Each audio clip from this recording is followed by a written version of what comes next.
Hello friends, నా పేరు ప్రవీణ్. ఈ రోజు అయితే మనం కన్యాకుమారికి అయితే వచ్చాం. ఈ రోజు మనం ఏ ప్లేసులు కవర్ చేస్తామంటే వివేకానంద రాక్ మెమోరియల్, భగవతి అమ్మన్ ఆలయం, తిరువళ్ళువర్ స్టాచ్యూ, అలాగే మనం Arabian Sea, Bay of Bengal, Indian Ocean తెలిసే ప్లేస్ కూడా చూస్తాం. సో వీడియో అయితే చాలా బాగుంటుంది. వీడియో అయితే ఫుల్ గా చూడండి. అలాగే వీడియోకి అయితే లైక్ చేసుకొని ఛానల్ అయితే సబ్స్క్రైబ్ చేసుకోండి. ఇంకా వీడియో అయితే స్టార్ట్ చేద్దాం. మనకైతే రైల్వే స్టేషన్ నుంచి దగ్గరే, సో బై వాక్ వెళ్ళిపోవచ్చు. మనం ఫస్ట్ అయితే టెంపుల్ కి అయితే వస్తాం. మనమైతే ఫస్ట్ టెంపుల్ కి అయితే వచ్చాం. ఇక్కడ ఈ టెంపుల్ చాలా ఫేమస్. ఇక్కడ దసరా అయితే చాలా ఘనంగా చేస్తారంట. అలాగే ఈ టెంపుల్ లో ఒక రూల్ అయితే ఉంది. అదేంటిదంటే మగవాళ్ళు షర్ట్, టీ షర్ట్, ఏమి బనీళ్ళు ఏమి వేసుకోకూడదు అనమాట. జస్ట్ పంచి కట్టుకొని వెళ్ళాలి. ఈ రూల్ ఎందుకు ఇట్టారో నాకు తెలీదు. అమ్మవారి దర్శనం అయితే అయ్యింది. ఇంకా ఈ ఫోటోలో చూసినట్టు అమ్మవారి విగ్రహం కూడా సేమ్ ఇలాగే ఉంటది. టెంపుల్ లో దర్శనం అయిపోయిన తర్వాత కాస్త ముందుకెళ్ళాలంటే వివేకానంద టెంపుల్ కి టికెట్ అయితే తీసుకోవాలన్నమాట. మనిషికి 100 రూపాయలు. నేను వెళ్తున్న రూట్ కరెక్టేనా లేకపోతే అసలు ఎందుకు 100 అని చెప్పేసి అనుకున్నాను. తర్వాత కాస్త ముందుకెళ్ళిన తర్వాత నాకు క్లారిటీ వచ్చింది. చూడడానికి వేరే లెవెల్లో ఉందన్నమాట లోపల ఎంట్రీ. ఇంకా అలాగే బోట్లు ఉన్నాయని తెలుసు, కానీ బోట్ ఎక్కి అక్కడికి వెళ్తానని నేనైతే అనుకోలేదు. సో ఇప్పుడైతే మనం ఇక్కడ బోట్ ఎక్కి ఆ బోట్ మీద అందరం కలిసి ఆ వివేకానంద టెంపుల్కి అయితే వెళ్తాం అనమాట. చాలా సూపర్గా ఉంటుంది అనమాట ఎక్స్పీరియన్స్ అయితే. ఆ అలల దాడికి బోట్ అయితే ఊగుతుంది, కానీ ఎక్స్పీరియన్స్ అయితే బాగుంటుంది. మీరు ఎప్పుడైనా ఎలాంటి టైంలో బోట్ ఎక్కితే బోట్ మునిగిపోద్ది అనే ఆలోచన వస్తుంది మీకు? నాకైతే ఎలాంటి ఎదవ ఆలోచనలు ఎక్కువ వస్తాయి అనమాట. ఎలాంటి టైంలో నా బ్రెయిన్ అప్పుడు నెగిటివ్గా ఆలోచిస్తుంది. అదో ఆనందం దానికి. ఇప్పుడైతే మనం బోట్ రైడ్ అయితే ఎంజాయ్ చేద్దాం.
ఫైనల్ గా నేనైతే లైఫ్ లో ఫస్ట్ టైం ఐలాండ్ మీద అడుగైతే ఎట్టాను అనమాట.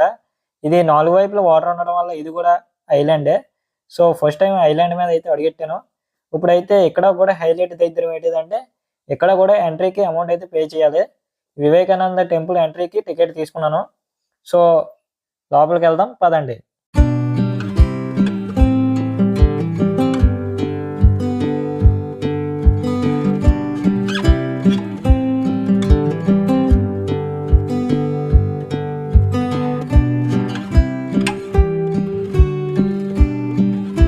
ఇంకా స్వామి వివేకానంద స్టాచ్యూని చూసిన తర్వాత బయటకు వచ్చేస్తే వ్యూ అయితే అదిరిపోయింది అనమాట. ఏ ప్లేస్కి వెళ్ళినా ఏ టెంపుల్కి వెళ్ళినా సరే జనాలు మాత్రం చాలా ఎక్కువ మంది ఉంటున్నారు.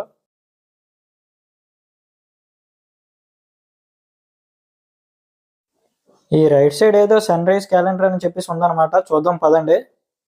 అలాగే ఇప్పుడు మీరు చూస్తున్న సముద్రం ఉంది కదా, ఇక్కడ మనకి Indian Ocean, Bay of Bengal, అలాగే అరేబియన్ సీ, ఈ 3 కలిసిన ప్లేస్ అనమాట ఇప్పుడు మనం చూస్తున్నాం.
మీరు ఎప్పుడైనా గ్లాస్ బ్రిడ్జ్ పైన వెళ్ళారా?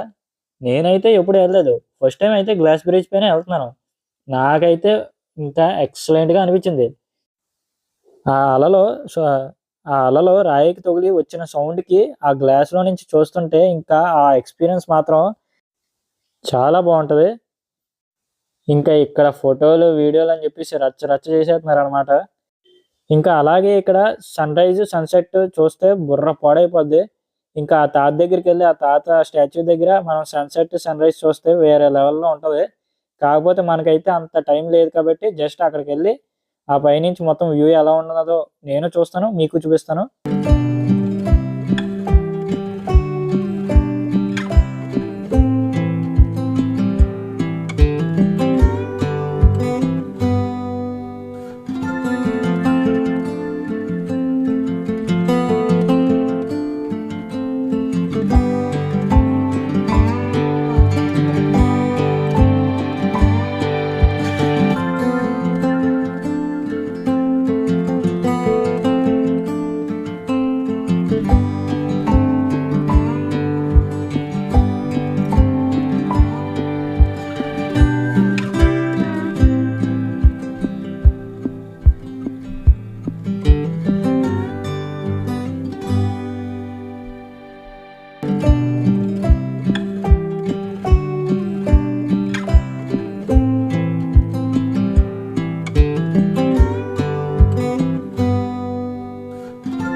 ఇంకా మనమైతే స్టాచ్యూ దగ్గరికొచ్చాం. వ్యూ అయితే చాలా బావుంది. ఇంకా స్టాచ్యూ చూద్దాం అంటే అసలు ఆ హైట్‌కి కళ్ళు జుమ్మని అంటాయన్నమాట. ఇక్కడి నుంచి వ్యూ అయితే బుర్ర పాడు. ఇంకా ఇదంతా చుట్టూ చూస్తే వేరే లెవెల్‌లో ఉంది. ఇంకా మార్నింగ్ సన్‌రైజు, ఈవినింగ్ సన్‌సెట్టు ఆ 2 చూస్తే మాత్రం చాలా బావుంటదన్నమాట. నాకైతే సన్‌రైజ్ చూడలేకపోయినా సన్‌సెట్ చూడాలని అనిపించింది కానీ, మనకైతే అంత టైం లేదు. మళ్ళీ రైల్వే స్టేషన్‌కెళ్ళిపోవాలి. ట్రైన్ ఉంది మనకి. పద్మనాభ స్వామి టెంపుల్‌కెళ్ళాలనమాట. ఫైనల్‌గా కన్యాకుమారి అయితే నాకు చాలా బా నచ్చింది. ఫుల్‌గా ఎంజాయ్ చేశాను. చాలా బావుందనమాట. వీలైతే మీరు మీ ఫ్యామిలీ మెంబర్స్‌తో, ఫ్రెండ్స్‌తో రండి. ఫుల్‌గా ఎంజాయ్ చేయండి. అలాగే వీడియో నచ్చితే లైక్ చేసి ఛానెల్‌ని సబ్స్క్రైబ్ చేయండి.